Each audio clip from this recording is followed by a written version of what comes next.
Film की शुरुआत में हमें एक छोटे बच्चे को दिखाया जाता है जो पानी में डूब रहा होता है, पर तभी उसके नीचे से एक विशाल समुद्री जीव जाता है। और यहाँ से कहानी शिफ्ट होती है प्रेजेंट टाइम में, जहाँ पर मेजी सब बच्चों को बताती है कि पहले समुद्री जानवर तट पर आकर सब तबाह कर देते थे, लेकिन शिकारियों की वजह से आज वक्त बदल गया है और शिकारियों के सबसे महान जहाज का नाम तूफान है और सबसे महान शिकारी हैं कैप्टन क्रो। पर तभी वहाँ पर उस अनाथ आश्रम की केयर टेकर आती हैं जो उन सबको कहती हैं कि ये राजा रानी का बड़प्पन है जो शिकारियों के अनाथ बच्चों को पाल रहे हैं।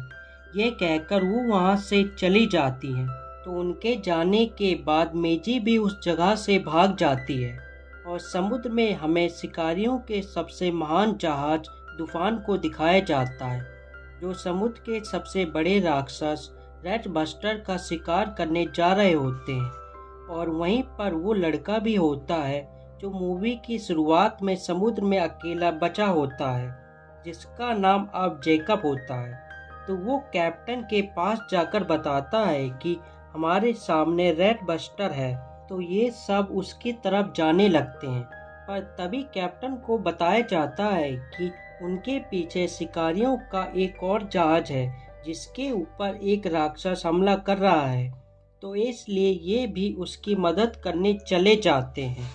जब ये वहाँ पर पहुँचते हैं तो ये उस समुद्री राक्षस को अपने पीछे खुले समुद्र में ले जाते हैं और उसके ऊपर तोपों से हमला करते हैं, पर उससे उस राक्षस को कोई भी फर्क नहीं पड़ता और वो भी उन पर हमला करता है, जिससे उनके कई साथी मारे जाते हैं और जेकब भी पानी में गिर जाता है। जिसके बाद कैप्टन अपने भाले से उस मॉन्स्टर को एक ही वार में मार देते हैं और उसका सींग काटने लगते हैं। पर उतने में ही वो मॉन्स्टर कैप्टन का पैर पकड़कर नीचे ले जाने लगता है, जिससे वो बेहोश हो जाते हैं। और जब उनकी आंखें खुलती हैं तो वो अपने जहाज में होते हैं जिन्हें जेकब ने बचा लिया होता है। जिसके बाद रात को कैप्टन जेकब को अपने कमरे में बुलाकर बताते हैं कि इस जहाज का मेरे बाद क्या होगा, इसलिए मैंने ये डिसाइड किया है कि मेरे बाद तुम इस जहाज के नए कैप्टन बनोगे। और अगले दिन ये सब लंदन शहर में पहुंच जाते हैं, जहां पर पहले से बहुत सारे लोग इन्हें देखने के लिए इंतजार कर रहे होते हैं। और ये सब वहां से एक बार में चले जाते हैं पीने के लिए, जहां पर जेकब से मिलने के लिए वो छोटी बच्ची आती है जो उस अनाथ आश्रम से भाग गई होती है। और वो जेकब से कहती है कि मैं भी तुम्हारे साथ तूफान जहाज में जाऊंगी उन राक्षसों का शिकार करने के लिए। जिसके बाद जेकब उस लड़की को पकड़कर एक गाड़ी में बैठाकर वहां से भेज देता है। और अगले दिन ये सब राजा रानी के पास जाते हैं उस सींग को लेकर अपना इनाम लेने के लिए। तो राजा उन्हें इनाम देने से मना कर देता है, क्योंकि उन्हें भी पता चल जाता है कि कैप्टन ने रेड बस्टर को जाने दिया एक दूसरे जहाज को बचाने के लिए। और राजा उन्हें अपना एक नया जहाज भी दिखाता है जिसमें बहुत सारी तोपें लगी होती हैं। जिसके बाद राजा उनसे कहता है कि अब से तुम समुद्र में नहीं जाओगे अपने तूफान को लेकर।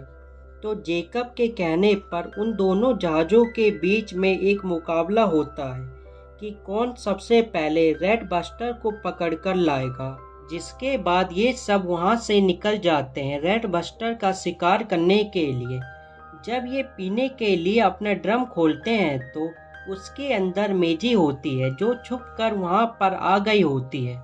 पर कैप्टन को वो लड़की पसंद आती है, इसलिए वो उसे वहीं पर रहने देते हैं। और सैरा मेजी को एक चाकू देती है अपने पास रखने के लिए।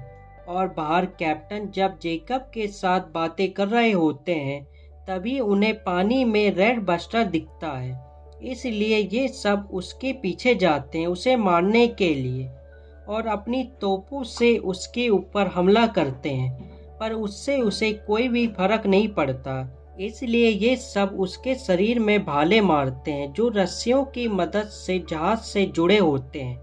पर वो मॉन्स्टर उन्हें अपने साथ नीचे ले जाने की कोशिश करता है।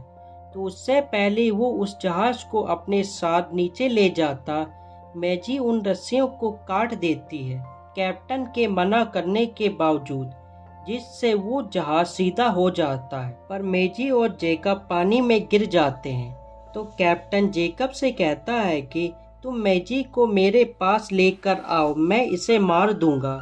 पर उतने में ही वो मॉन्स्टर उन दोनों को खा लेता है। जब ये अपनी लामटेम जलाते हैं तो ये मरे नहीं होते, ये तो उसके मुंह में होते हैं, जहाँ से होते हुए ये दोनों उसकी नाक में चले जाते हैं।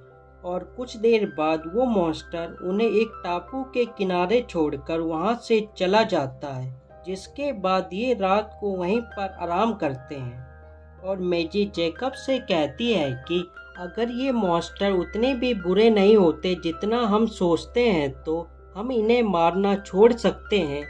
जिसके बाद जेकब उस बात का कोई जवाब नहीं देता, जिसके बाद ये वहाँ पर सो जाते हैं। और अगले दिन मैजी को जंगल में एक प्यारा सा मॉन्स्टर का बच्चा मिलता है, जिसका नाम वो ब्लू रखती हैं।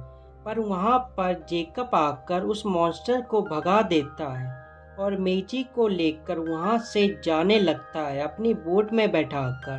पर उतने में ही एक विशाल केकड़ा उन पर हमला करता है। तो उन्हें बचाने के लिए वहाँ पर रेड बस्टर आ जाता है, जो उस मॉन्स्टर से लड़कर उसे वहाँ से भगा देता है।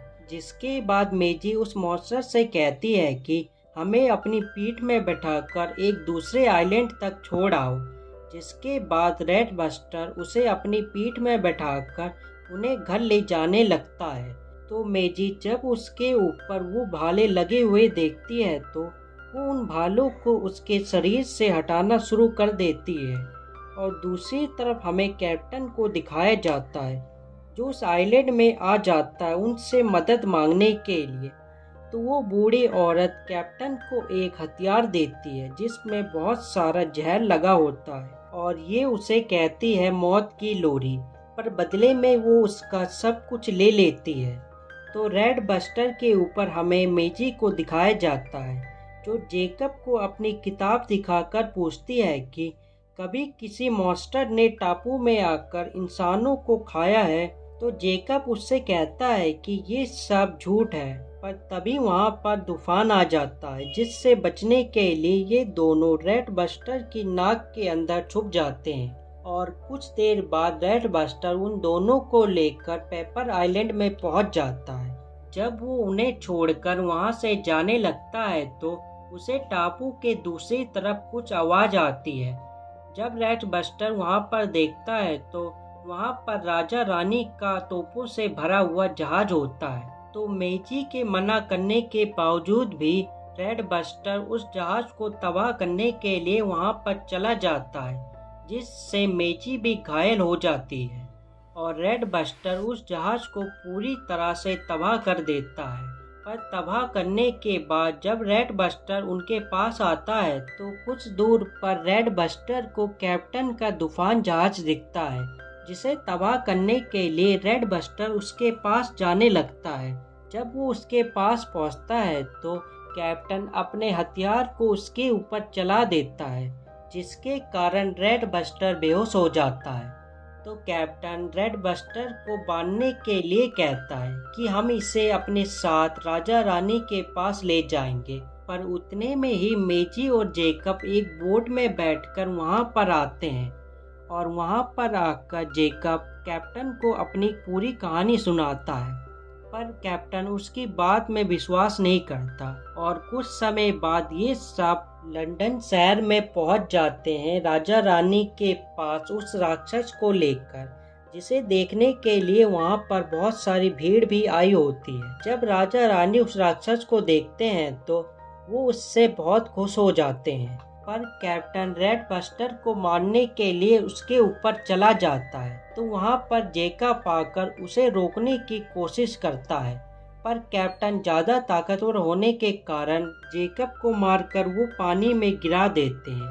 पर उससे पहले कैप्टन रेड बस्टर को मारते मैजी वहां पर रेड बस्टर को आजाद कर देती है, जिसके बाद रेड बस्टर वहां पर बिल्डिंगों को तोड़ना शुरू कर देता है। जब रेड बस्टर कैप्टन को मारने के लिए उसके पास आता है तो उसके सामने मेजी आ जाती है, जो उस मॉन्स्टर से कहती है कि तुम इससे दूर रहो, और सब लोगों को समझाती है कि हमें जो भी राजा रानी ने बताया है वो सब झूठ है। इन मॉन्स्टरों ने कभी भी हम पर हमला नहीं किया है और हम ही हैं जो इनके इलाके में जाकर इन्हें मारते हैं, जिससे लोगों को भी समझ में आ जाता है कि राजा रानी ने उन सब से झूठ बोला। और ये सब मिलकर उस मॉन्स्टर को वहां से जाने देते हैं और ये मॉन्स्टर दोबारा से अपने टापू में चला जाता है। और ये मूवी यहीं पर ख़त्म हो जाती है और हम मिलते हैं एक नई मूवी के साथ अगली बार एक बेहतर एक्सप्लेनेशन के साथ। Good bye.